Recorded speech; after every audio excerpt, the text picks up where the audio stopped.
नमन उन वीरों को जिन्होंने देश के लिए प्राण दिए, नमन उन माताओं को जिन्होंने भारत को लाल दिए।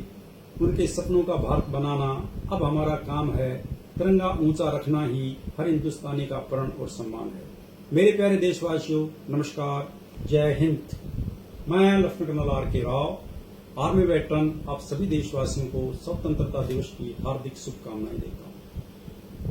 आज का दिन उन अनगिनत वीरों का नमन करने का दिन है जिन्होंने अपना सुख चैन, अपना जीवन और सब कुछ देश की आजादी के लिए समर्पित कर दिया। जैसा कि आपको विदित है, 15 अगस्त 1947 को भारत स्वतंत्र हुआ, लेकिन इस तारीख का संघर्ष, बलिदान व त्याग केवल कुछ बड़े नेताओं का ही नहीं था। इसमें से वो लोग भी थे जिन्होंने अंग्रेजों के खिलाफ आवाज उठाई, जिसमें से न जाने कितने लोगों को जवानी जेलों में गुजारनी पड़ी, जिन्होंने लाठियां खाई और जिन्होंने अपने परिवार छोड़े और जिनके नाम इतिहास में दर्ज तक नहीं हुए। लेकिन मेरे देशवासियों, एक सैनिक के रूप में मैं स्वतंत्रता को एक और नजरिए से देखता हूं। आजादी हासिल करना एक संघर्ष था, लेकिन आजादी को सुरक्षित रखना उससे भी बड़ा जिम्मेवारी है। 1947 में देश आजाद हुआ, लेकिन उसके बाद हमारे सैनिकों ने बार बार अपना खून देकर यह साबित किया कि इस आजादी की रक्षा की कीमत भी चुकानी पड़ती है।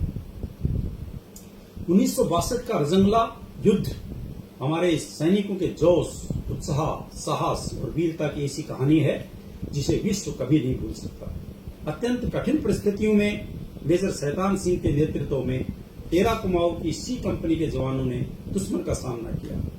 लगभग 120 भारतीय जवानों ने लगभग 5000 चीनी सैनिकों के बड़े हमले का सामना किया। हमारे जवान संख्या में कम थे, संसाधन सीमित थे और उन्हें पर्याप्त आर्टिलरी और बैक सपोर्ट भी उपलब्ध नहीं था। परिस्थितियां ऐसी थी कि पीछे हटने का विकल्प भी मौजूद था, लेकिन हमारे जवान अपनी पोजीशन छोड़ने को तैयार नहीं थे। 120 में से 114 वीर जवान मातृभूमि की रक्षा करते हुए शहीद हो गए, लेकिन उन्होंने दुश्मन को भी भारी नुकसान पहुंचाया। मेजर शैतान सिंह लगातार अपने जवानों के बीच जाकर के उनका हौसला बढ़ाते रहे और अंत तक डटे रहे। उनकी अदम्य वीरता के लिए उन्हें मरणोपरांत परमवीर चक्र से सम्मानित किया गया। रजंगला हमें सिखाता है कि जब कर्तव्य सामने हो तो परिस्थितियां कितनी भी कठिन क्यों न हो, एक सच्चा सैनिक पीछे नहीं हटता। फिर आता है 1999 का कारगिल युद्ध। कारगिल की चोटियों पर हमारे सैनिकों ने केवल जमीन वापस नहीं ली थी, उन्होंने भारत का आत्मविश्वास बचाया था। और टाइगर हिल उस युद्ध की सबसे महत्वपूर्ण और कठिन लड़ाइयों में से एक थी। हमारे जवानों ने दुर्गम पहाड़ियों, बर्फीली चट्टानों और दुश्मन की भारी फायरिंग के बीच असाधारण साहस दिखाकर टाइगर हिल पर तिरंगा फहराया। कारगिल युद्ध में हमारे 4 वीरों को परमवीर चक्र से सम्मानित किया गया। Captain Vikram Batra, lieutenant Manoj Kumar Pande, grenadier Yogendra Singh Yadav, rifleman Sanjay Kumar. इस युद्ध में ऐसे अनेक वीरों ने अपने अदम्य साहस और बलिदान से देश का सर ऊंचा किया, जिनमें कैप्टन सौरभ कालिया का नाम भी हमेशा याद रखा जाएगा। और सबसे महत्वपूर्ण बात, ग्रेनेडियर योगेंद्र सिंह यादव उस समय केवल 19 वर्ष के थे। कारगिल में लड़ने वाले बहुत से जवान बहुत कम उम्र के थे। लगभग 19 से 25 वर्ष की उम्र के इन युवाओं ने हमें ये दिखाया कि युवा शक्ति केवल उम्र नहीं होती, युवा शक्ति साहस, जिम्मेवारी और राष्ट्र के लिए कुछ कर गुजरने का नाम है। इस संदर्भ में मुझे स्वामी विवेकानंद जी की याद आती है। 1893 में लगभग 30 वर्ष की उम्र में उन्होंने शिकागो में वर्ल्ड पार्लियामेंट ऑफ रिलीजन में करीब 7000 लोगों के सामने भारत की संस्कृति और आध्यात्मिक सोच का परिचय दुनिया को कराया। उनके शुरुआती शब्द sisters and brothers of America ने पूरे सभागार को प्रभावित किया। उनका संदेश आज भी उतना ही प्रासंगिक है। अपने आप को कमजोर मत समझो, उठो, जागो और अपने लक्ष्य की ओर तब तक बढ़ते रहो जब तक कि मंजिल की प्राप्ति न हो जाए। आज भारत के लगभग 45% आबादी 18 से 45 वर्ष की उम्र के बीच है।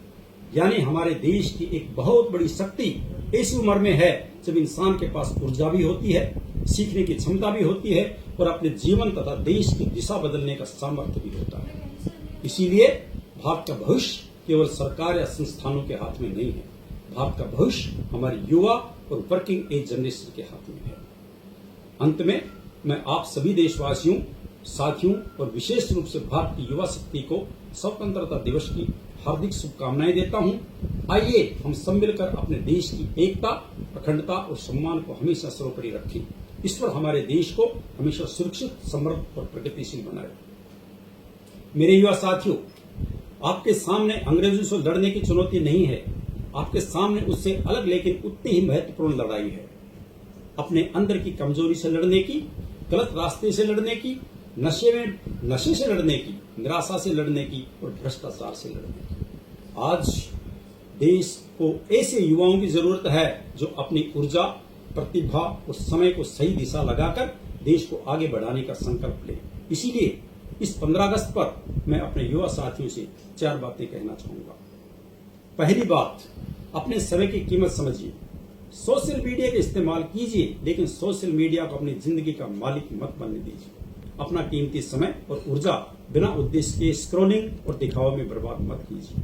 दूसरी बात, अपनी भारतीय संस्कृति और संस्कारों को अपनाइए, आधुनिक बनिए, नई टेक्नोलॉजी को सीखिए, दुनिया के साथ कदम से कदम मिलाकर चलिए, लेकिन अपनी जड़ों, अपने माता पिता, अपने परिवार और अपने संस्कारों को कभी मत भूलिए। तीसरी बात, अपने जीवन का उद्देश्य तय कीजिए। सिर्फ ये मत सोचिए कि मुझे कुछ कमाना है, यह भी तय कीजिए कि मुझे अपने जीवन में बनना क्या है, कहां तक पहुंचना है और समाज तथा देश के लिए क्या करना है। बिना उद्देश्य के जीवन एक नॉर्मल यात्रा की तरह से है। और चौथी और सबसे इंपॉर्टेंट बात, सिर्फ लेने वाले मत बनिए, देने वाले बनिए। आपके परिवार ने आपको जो दिया है, अब उसे समाज को लौटाने का समय है। अपने ज्ञान, मेहनत और क्षमता से लोगों के जीवन में सुधार लाइए और उनके जीवन स्तर को बेहतर बनाने में अपना योगदान दीजिए, क्योंकि अब आपकी बारी है समाज को कुछ देने की। इसीलिए मैं अपने युवा साथियों से कहूंगा, अपनी ताकत को पहचानिए और अपने आप को कभी कमजोर मत समझिए। उठिए, जागिए और अपने जीवन के उद्देश्य की ओर आगे बढ़िए। आपका भविष्य आपके अपने हाथों में है और भारत का उज्जवल भविष्य भी आप ही के हाथों में है। आपके समय, आपकी मेहनत और आपके सही फैसलों से ही भारत का भविष्य बनेगा और उसी से भारत का भविष्य मजबूत भी होगा। यही स्वतंत्रता का सम्मान है, यही शहीदों को सच्ची श्रद्धांजलि है। जय हिंद, जय भारत।